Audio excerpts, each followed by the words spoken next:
¿Qué tal amigos? Bienvenidos a una nueva entrega de Buenas Razones para Conversar. Nuestra invitada de hoy es Julia Elena Carrillo. Ella es Country President de Ipsos. Ipsos es una empresa de investigación internacional que hace levantamiento de índices de opinión, de hábitos de consumo de países del mundo entero. Por ello, hoy con Julia Elena Carrillo vamos a hablar justamente sobre lo que hacen los ecuatorianos y los habitantes de la región y por qué lo hacen. Pero no sigamos conversando, escuchemos a Julia Elena. Julia Elena, bienvenida a Buenas Razones para Conversar. Tengo tanto que preguntarte. Alguna vez tuve un paso por una empresa investigadora colega de la de ustedes y para mí fue simplemente maravillarme con toda la información que ustedes manejan y todo lo que saben respecto al país y a la región. Bienvenida. Muchísimas gracias, querida Mónica. Realmente es un placer conversar contigo y poder compartir eso que tú dices verdaderamente, esa capacidad de entender al otro, de entender a la sociedad, que es parte de nuestro trabajo, que se lo hace con pasión y que se lo hace con un sentido de apoyo y de transmisión, porque creo que si uno aprende algo es para poder entregarlo generosamente para que sirva para que todos crezcamos. Me gusta lo que has dicho, que es la parte de transmisión, porque yo tengo toda una idea que muchas veces cuando tomas decisiones equivocadas es porque no cuentas con la información adecuada. En general, desde empresariales, económicas, pero también decisiones para el bienestar de un país o de una sociedad o de una ciudad o de un grupo humano, contar con información, pero con información seria, Confiable. relevante, confiable. Y pensaba en las nuevas generaciones que tienen tanta información y a la vez tan poca. Cuéntame tu visión respecto a eso. Mira, a veces pasa que no se puede entregar la información correcta porque no está hecha correctamente la pregunta. Y esto es un ejercicio súper importante porque muchas veces si no se habla completamente en un espacio de confianza sobre lo que quieres verdaderamente saber, lo que realmente te preocupa, obviamente la respuesta va a quedar incompleta. Entonces, aquí hay un ejercicio maravilloso de confianza. Ujú. Para que puedas entregar lo que se requiere, necesitas recibir lo que el otro necesita saber. Entonces, ese ejercicio de confianza, de diálogo, de empatía, creo que ahí en mucho está el éxito, tanto de quien entrega la información como de quien la recibe. Hay información que construyes, o mejor dicho, que levantas, que tienes que hacer bien la pregunta, que tienes que seleccionar bien a quienes les haces las preguntas que pasa por el trabajo de ustedes, porque si no seleccionas a quienes les haces las preguntas, puedes tener unos hallazgos Cualquier absolutamente respuesta. sesgados. Cualquier respuesta que te va a conducir a tomar decisiones equivocadas, pero también está mezclada mucha información falsa e intencionalmente falsa con información valiosa. Verdadera. Sí, ¿qué opinas sobre esa selección de información secundaria que no necesariamente la levantas tú, pero que tienes que saber dónde encontrarla y a quién pedírsela? Creo que es fundamental porque estamos hablando del contexto. Es decir, si tú no tienes un contexto para ubicar aquello que encuentras como un insight, entonces el insight no va a ser tan relevante porque no va a volverse accionable. Cuando hablamos de entregar información, tenemos que ir un paso hacia atrás y saber en dónde engarza esa información. Y luego cuando la entregas, tiene que tener un toque tan concreto, tan práctico, tan preciso para que sea accionable. Porque la idea de la información no es que se quede como un dato. El dato está para construir un camino de crecimiento. Creo que lo que tú dices es fundamental. Ahora, ¿qué debemos mirar? Las fuentes. ¿Y qué debemos pedir? Que haya cada vez más fuentes abiertas y que haya más datos que el Estado comparte. Es decir, la apertura de la información es fundamental. Tenemos que confiar que la data que provee el Estado es la correcta, que la ha hecho bien, para eso podemos fijarnos en la metodología, para poder delimitar el alcance, porque si, como tú dices, se quiere generalizar algo que se ha hecho en un solo lugar, no necesariamente nos va a servir. O sea, puede ser un lindo ejercicio, puede ser divertido, pero no necesariamente es útil y puede llevar a error. El tema es que muchas veces se construyen fuentes porque se difunde mucha información. Es decir, hay quienes difunden mucha información y construyen una especie de historial de ser informadores. Eso no quiere decir que sus fuentes sean correctas o que la calidad de su data sea la precisa. No es cuestión de quién tiene más views o likes para que sea el más creíble. Tiene que ver con la rigurosidad. Estamos hablando de estudios de mercado Sí. o de estudios sociales. El punto Cualquiera es de los dos. Hay de estudio cualquiera de de los mercado. dos, o científicos, digamos, Sí, estamos en el mundo de lo sí, científico aquí. sí, sí. Entonces tienes que tener una validación precisa de lo que estás recogiendo y de lo que estás analizando. Escuchándote, ¿sabes en qué pienso? En lo último que acabas de decir. Qué importante que es que todo joven profesional o todo joven que quiere ser profesional y que todo profesional, sea joven o no, entienda lo que es el método científico o el Totalmente. pensamiento científico. Y probablemente por ahí están los gaps o los errores en la formación de la población que Sí. al no entender eso que tú acabas de exponer, no saben qué mirar. Exacto. Creo que es una forma de estructurar el pensamiento y en Ujú. realidad ese es un error que se comete a veces en la formación de colegios y de universidades, no solo de universidades, porque en realidad los colegios son un lugar desde donde se Sí, debe ya estructurar. El jardín de infantes, desde ahí se debe estructurar un pensamiento crítico, un pensamiento reflexivo sí. que permita determinar esto vale o no vale, esto sirve o no me sirve. ¿Esto es creíble o no es creíble? Esas son preguntas básicas que hay que ir desarrollándolas con el tiempo, con cada vez más técnicas, digamos así, pero que tienen que estar en nuestro ADN. Es decir, debe ser parte de nuestra forma de pensar. Y entender que para que sea creíble o científico o valiosa la información, tengo que saber que hubo un método, es decir, y cuál fue ese método para construir eso que quieren que yo lo tome por cierto. Correcto. No estoy con esto negando la intuición, porque la No, no, intuición es no. un factor maravilloso. En realidad hay que pensar que la intuición es la capacidad cerebral que tenemos en nuestra memoria RAM de integrar data.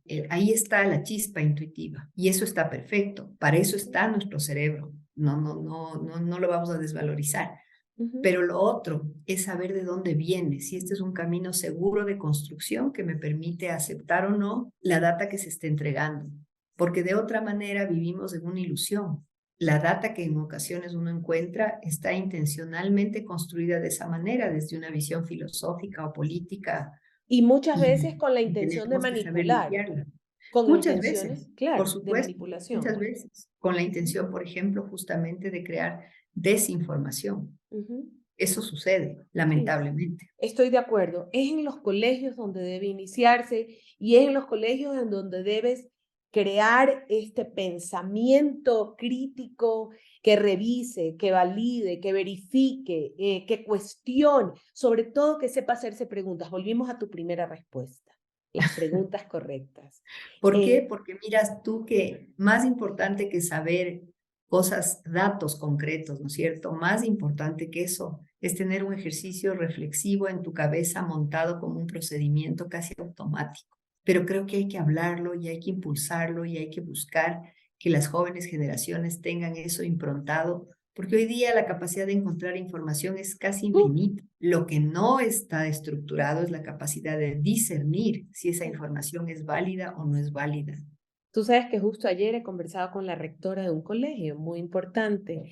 Me preguntaba y yo le decía, el problema mientras que los docentes sigan creyendo que tienen información que proveer a los estudiantes, están equivocados porque los estudiantes tienen mucha más información, rapidez para obtenerla, con un clic mucho antes que el profesor, pero en Por cambio, supuesto. su profesor se tiene que esforzar en enseñarles a analizar, a discernir, a juntar información con información para producir conocimiento. Creo que este es un pensamiento de estructura de la misma sociedad, ¿no? Nosotros Sí, tenemos al profesor al frente y en muchos casos en una tarima, y los alumnos del otro lado en filas más abajo. es Hoy cierto. día el pensamiento debería ser que el profesor esté en una mesa donde él es parte de un engranaje continuo, Así donde es. su sinergia genera la sinergia del grupo y viceversa.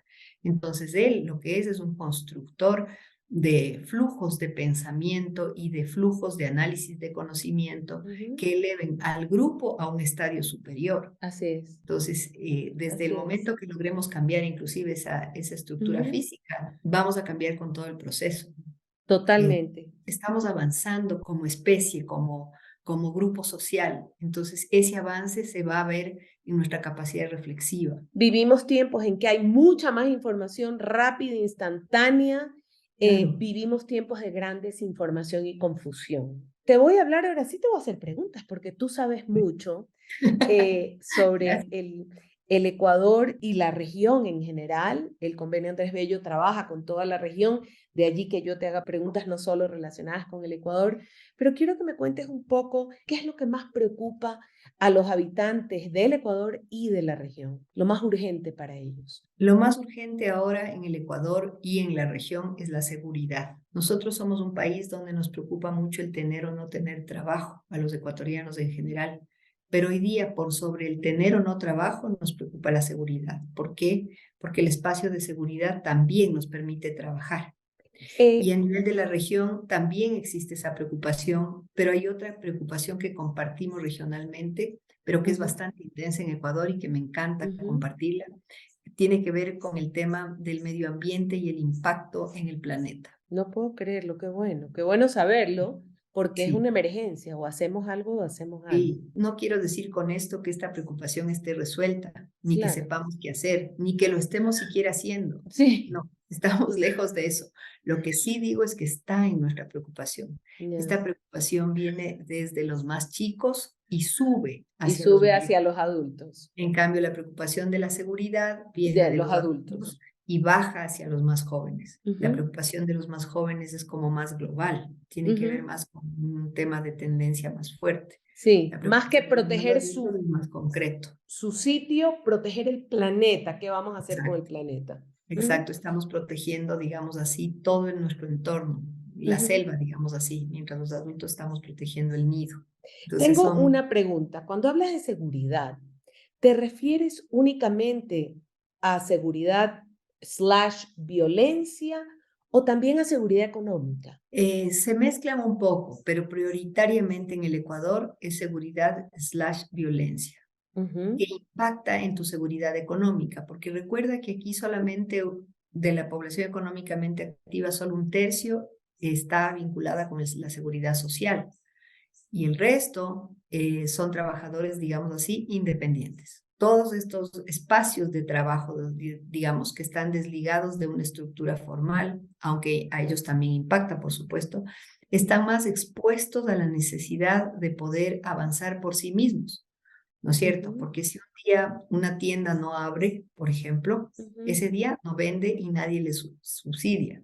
Si Claro, hay violencia un día y un trabajador en relación de dependencia por obvias razones no puede ir, de alguna manera la empresa subsidia esa situación claro. porque no ha sido culpa de él. Entonces, esta diferencia en la presión de lo laboral y de la obtención de dinero frente a la seguridad se explica por esto también. ¿Y a dónde ven los habitantes o los ciudadanos, voy a usar esa palabra mejor, a dónde ven una solución o un camino? ¿Se creen parte de la solución o ven a la solución fuera de sí mismos? Qué interesante esto que tú preguntas. Mira ¿Sí? que ha ido cambiando con el tiempo, Ujú, digamos.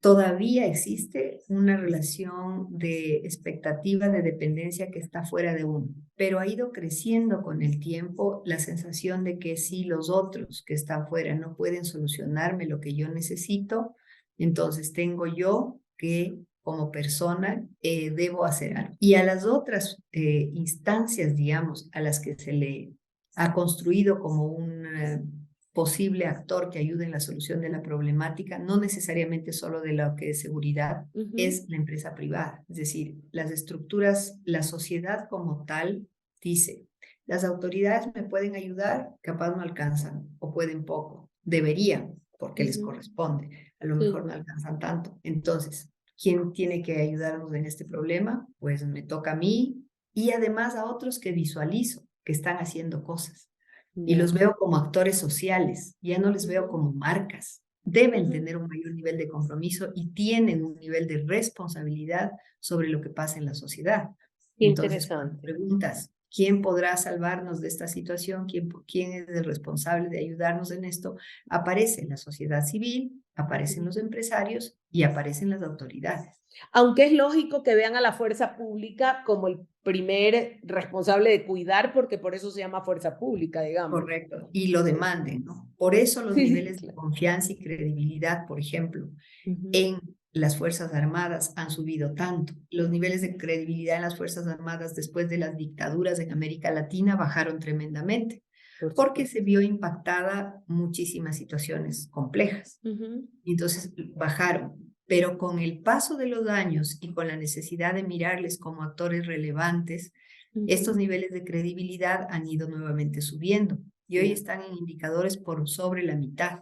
Lo cual es Asimismo, bueno porque la obvio, institucionalidad, la fe en las instituciones es importante es para una fundamental, sociedad es decir, saludable. no podemos nosotros dejar de creer en las instituciones. Las instituciones tienen que trabajar para que les creamos. Eso es Así es. diferente. Por eso, mira, cuando las Fuerzas Armadas, por ejemplo, aquí salen a vigilar las calles, Ujú. la gente inmediatamente se Se siente siente más más segura segura. y suben los niveles de sensación de seguridad inmediatamente. ¿En qué países de la región es más fuerte este temor por la inseguridad?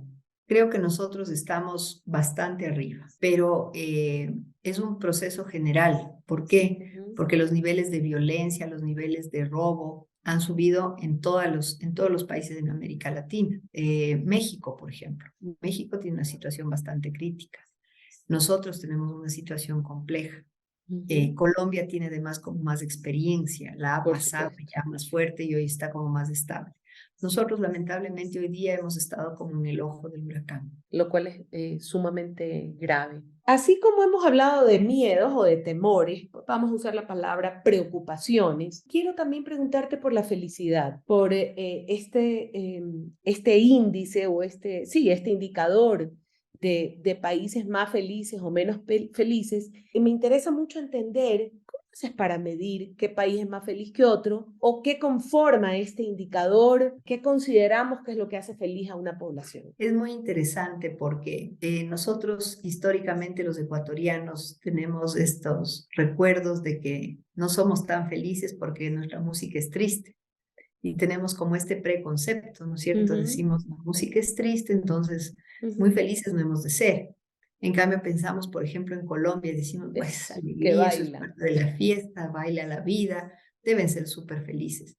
Y efectivamente, Colombia tiene un indicador de felicidad muy bueno, pero Ecuador no se distancia, como podríamos nosotros pensar Pensar. el imaginario de que por la música, etcétera, no somos tan Ujú. felices. Eso no pasa. La felicidad tiene muchos componentes. De hecho, tiene un componente interno químico Por que hay supuesto. que considerarlo, ¿no? Y una de las formas de expresión de la felicidad tiene que ver con el optimismo personal. Y consistentemente en el país vemos que, por ejemplo, los ecuatorianos decimos o podemos pensar que la situación hoy día está crítica. Y le preguntamos a renglón seguido, ¿y la suya? Siempre permea mejor que la de la sociedad. Y después preguntamos, ¿y a futuro cómo va a estar esto? En general la gente dice igual o un poco mejor de la sociedad. ¿Y la suya? Mejor y mucho mejor.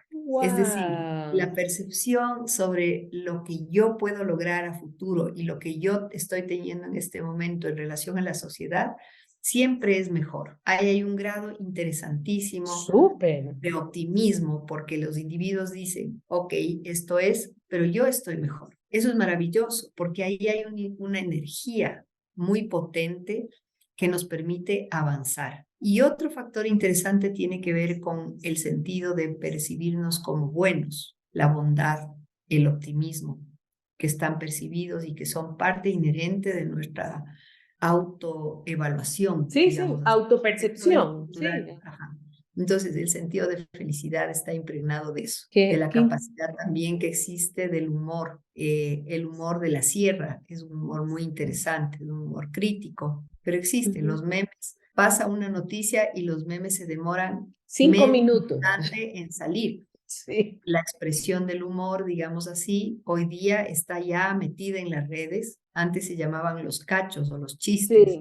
Eso Ujú, también creo que impacta. La forma de hacer humor en Guayaquil es un poco diferente que la sí, de Quito, ujú, pero se ha metido también en las redes, también con los memes, ujú. conservando su forma cultural de hacer humor, que es un humor un poco más picante hacia el otro, y también participa de eso. Entonces, creo que esas cosas son las que están impactando en que podamos nosotros decir que cuando se le pregunta a la gente, ¿usted es feliz? La Ujú. gente diga, pues sí, Por y supuesto. creo que esa es una energía interna que se debería poder capitalizar ¿De qué manera? involucrándonos en esta idea de que el mundo lo construimos todos y de que somos capaces de regar nuestra energía en el entorno para hacer algo mejor con el otro. La tristeza no es empática. Hoy estamos hablando con Julia Elena Carrillo, quien es Country President de Ipsos. Ella nos habla sobre lo que preocupa a los ecuatorianos y a los habitantes de la región. Nos habla de que aunque antes el desempleo era la principal preocupación de los ecuatorianos y ahora es la seguridad, pero esa seguridad también vista como algo que impacta la seguridad económica, es decir, la posibilidad de traer recursos al hogar para mantener a la familia o para llevar adelante un emprendimiento. Ella nos habla de los índices de felicidad. Recuerden que se elige a las poblaciones más felices del mundo. Sigamos escuchando a Julia Elena Carrillo, Country President de Ipsos. Tengo otra pregunta y me voy a mover a los valores. Ustedes participan de la medición mundial de los valores, del World World Value Value. Survey, de la encuesta mundial de valores. Tanto Ecuador como la región tienen valores similares. ¿Qué países en la región de Latinoamérica se agrupan en ser más conservadores o más liberales? Hemos dicho tradicionalmente que hay ciudades más liberales y más conservadoras, pero me parece que son más mitos que verdades. Cuéntame un poco. Sí, bueno, los valores, primero que nada, son formas de pensamiento de los individuos sobre un determinado aspecto que consideras que es más positivo o menos positivo en la vida. Desde este espacio, lo que hace la World Value Survey es estructurar las opiniones que existen sobre diferentes temáticas. Por ejemplo, temáticas sobre la opinión alrededor de la ciencia, alrededor de la educación, alrededor de los que son distintos a nosotros, por ejemplo, Ujú. alrededor de la religión. Te hace un listado grande, grande, grande, complejo de preguntas que te permiten entender cómo la sociedad puede estar respondiendo frente a eso. Los valores pueden y deben cambiar en el tiempo, porque los valores son funcionales. En realidad, hay valores que no mutan, porque el respeto a la vida del otro, ese es un Sí. valor que está. Ujú. Pero inclusive eso, ¿no es cierto? Durante un periodo de guerra puede modificarse, lamentablemente. No me Lamentablemente, parece sí. hermoso, pero sí, Ujú. porque Sí. a lo mejor si te toca defender tu casa, tu pensamiento va a cambiar. Sí. Pero Ojalá los gobiernos finalmente en el mundo descubrieran que el camino nunca debe ser la guerra. totalmente, porque Ujú. este es uno de los valores humanos más profundos. Hay valores que en cambio sí deberíamos propiciar que cambien, como por ejemplo la aceptación de los otros, que pueden Ujú. ser distintos que tú. ¿Y qué tanto ha cambiado en Latinoamérica, por ejemplo, ese tipo de valores respecto al diferente, sea este por género, LGBTI o por etnia, Sí. por tantas cosas? Sí se han ido abriendo y se han ido mejorando, pero cuando hay presión por lo laboral, por ejemplo, el valor de respeto al de otra nacionalidad Por se ejemplo. contrae y eso es doloroso porque no tiene que ver con la actitud primaria de aceptación del otro. Claro. Y tú ves la curva claramente, ¿no es cierto? Cuando comienza a llegar migraciones, la apertura es grande, la solidaridad es muy fuerte. El momento que esos migrantes Se quedan. se instalan y se quedan y se Ujú. convierten en competidores de los espacios, de los Ya no propios soy tan espacios empática. laborales, ya no tengo tanta empatía y vuelve a caer ese valor que era la apertura al otro por una nacionalidad distinta. La solución de esto, ¿no es cierto?, es lograr más fuentes de trabajo. Y para esto hay que trabajar sobre cómo el otro puede ser un gran generador de una experiencia nueva y distinta que nos puede apoyar en el proceso de construcción de algo nuevo y mejor. Pero sí cambian esos procesos, cambian y se ve con claridad en el mapa, ¿no? Sí, y Lo ves cualquier claramente en el lo ves mapa. Ujú, claramente, porque el estudio de valores se hace con una periodicidad no muy corta. Nosotros lo hacemos ujú, cada 2 años y medio más o menos. ujú. Es No, pero tres. es una muy buena periodicidad. Sí, Ujú. está muy bien, porque no es que te cambia también tan al día, ¿no? Entonces, No. pero lo ves. Es decir, hoy día estaban entrando, hoy día ya se han quedado y ves ese Y ves cambio, y cómo ves cambia esa aceptación cómo al cambia otro la de otra aceptación del nacionalidad. otro. Exacto. Ahí Entonces, viene una pregunta. Esa tolerancia o aceptación del otro, ¿cómo se manifiesta en estos gravísimos tiempos de intolerancia al que piensa diferente? Vivimos polarización planetaria, sí. regional, porque sería el colmo decir solo en este país. No, no, Yo no. creo que es un fenómeno, la Sí. polarización, que significa no acepto al que piensa diferente a mí. Eh, Totalmente, la polarización existe.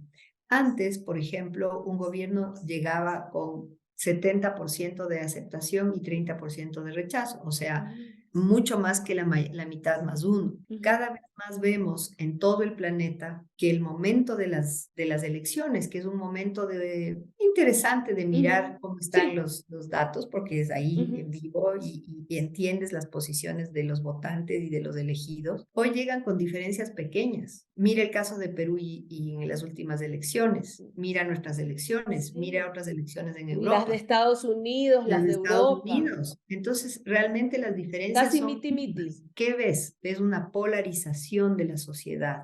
Claro. Estos stretching son antecedentes de cambios, ¿no es Ujú, cierto? Porque cuando estás con la mayoría, el flujo de ese comportamiento se va a sostener mucho más en el tiempo. Cuando estás así, no, y cuando vuelva a cambiar, probablemente el péndulo se habrá ido quizás hacia el hacia otro el otro lado. lado. Digo quizás porque no ha pasado eso en todos los países. A Ujú, veces la explicación, la comunicación ha logrado, ¿no es cierto?, que se vuelva al originario, al anterior, que no por ser ujú. anterior necesariamente es malo, Claro, porque no. no solamente, no todo lo que viene es bueno, ni todo lo que ha habido es malo. Así Sí. es. Entonces, esta polarización existe. Y eso hace que de alguna manera haya resistencia a escuchar al otro. Y recuerda que convivir exige un sacrificio de lo propio para aceptar lo del Correcto. otro. O sea, estamos entrando en un espacio de ganar. Y yo gano y yo no te escucho, porque yo tengo la razón, porque la estoy viviendo codo a codo. Porque cuando hay una mayoría y una minoría, la minoría trata de convencer a la mayoría y se Ujú, esfuerza por sí. convencer y el otro se deja un poco. Ujú. Pero cuando hay dos, entonces dices, Hay una la tensión polarización, permanente. hay una tensión mucho mayor que va a provocar cambios y debemos estar abiertos a eso, porque además es bueno. Es decir, creo que Ujú, así mismo son los flujos de movimientos humanos, ¿no es cierto? Hoy ujú. estamos de acuerdo todos, comienzan Sí. otros a que dicen, mira, tengo esta nueva idea que me parece interesante, vale. A lo mejor sí, eso es lo que nos jala hacia otro estadio seguramente mejor, más interesante, en todo caso nuevo.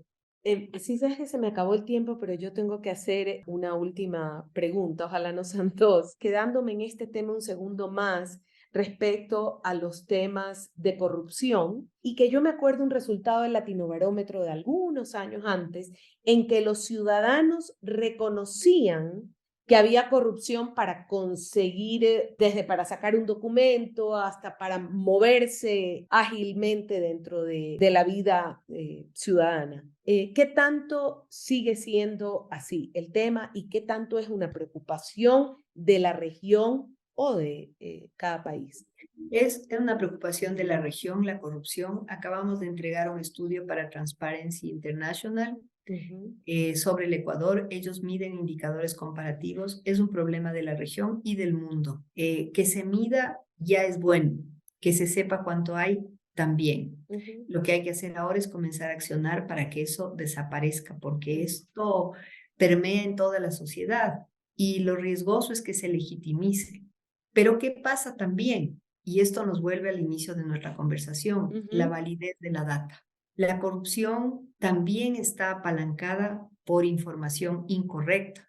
¿Qué es lo que pasa? La corrupción sabemos que existe y para todos es mala. Está entrelazada en la sociedad. Entonces, ¿cuál es el argumento de cada una de estas partes? Ujú. Culparle al otro de corrupto. Sí, Porque cuando en mientras el otro realidad es para que haya corrupto, corrupción hay un corruptor que a veces está en lo privado y que es muy decente sí, correcto. Y a veces está en lo público. Y a veces está en lo Está en la público. sociedad, ¿no es cierto? Y a veces está en el segmento bajo y a veces está en el Ujú. segmento alto. No es verdad que tenemos una línea que dices, por pertenecer a este segmento ya no eres corrupto. Así es. Pero lo contrario también es, no por pertenecer a este segmento eres corrupto. No, Eso es claro, falso. es Eso es falso. falso. La corrupción es una problema que está en toda la sociedad, pero que no puede estar determinado ni por la pertenencia a un partido, Claro. al ser del sector público o privado, a la Ujú. edad, al género o a la etnia. Pero además Volvemos no a la podemos validez de la data. admitir que somos corruptos. No sé si me explico. Eso sería gravísimo. Sería gravísimo. Tenemos que decir que hay algunos que son corruptos, que se están comportando de manera corrupta, porque tampoco tenemos que decir que está legitimizado. Lo que tenemos es que buscar que sea un comportamiento que hoy día existe y que puede y debe desaparecer. Y lo que Así te es. decía, las fuentes de información Son están buscando importantísimas. construir eso. ¿Por qué? Porque la pelea central está un poquito más difuminada, digamos. Ahorita quiero ganar. Entonces, si el tacharte de corrupto es una herramienta para ganar, lo Lo voy a hago hacer y ya está. con una Y lanzo una ligereza. información que no tiene sustento, Ujú. pero ya te manché. Y como una parte sí quiere creer eso porque quiere ganar, se convence de que es verdad y deja de ir a la fuente correcta. Y del otro lado también, o de otra parte, el otro grupo hace exactamente lo mismo. Nuestra pelea no debe ser interna, nosotros debemos construir un imaginario nacional extraordinario para encontrar los recursos que permitan que toda nuestra población surja. Nosotros no tenemos que tener un conflicto interno, debemos tener un frente único para tener una vida más digna todos como ecuatorianos. No te voy a hacer ni una pregunta más porque la verdad es que ese es un cierre fantástico y porque volviste al comienzo. Qué importante tener información bien construida, bien levantada. Qué importante que es aquello que decidimos creer, sabemos qué calidad de información es y eso se educa desde que son chicos. Qué valiosa conversación, de verdad. No sabes cómo te agradezco que me A hayas ti, cedido querida, este tiempo para conversar. qué lindo escucharte y conversar. Muchas gracias. A ti, muchas gracias. Hoy hemos estado con Julia Elena Carrillo, Country President de Ipsos. Ella nos ha hablado sobre las investigaciones que se hacen en el mundo entero, en el Ecuador y en la región, para conocer los hábitos de consumo, los valores que gobiernan las decisiones que tomamos los habitantes. Les agradecemos por habernos acompañado hoy en Buenas Razones para Conversar. No dejen de buscarnos en nuestra página web www.ipank.org o en nuestras redes sociales. Solo busquen @cabipank en Twitter, en Instagram y en Facebook. Nos vemos en una próxima entrega.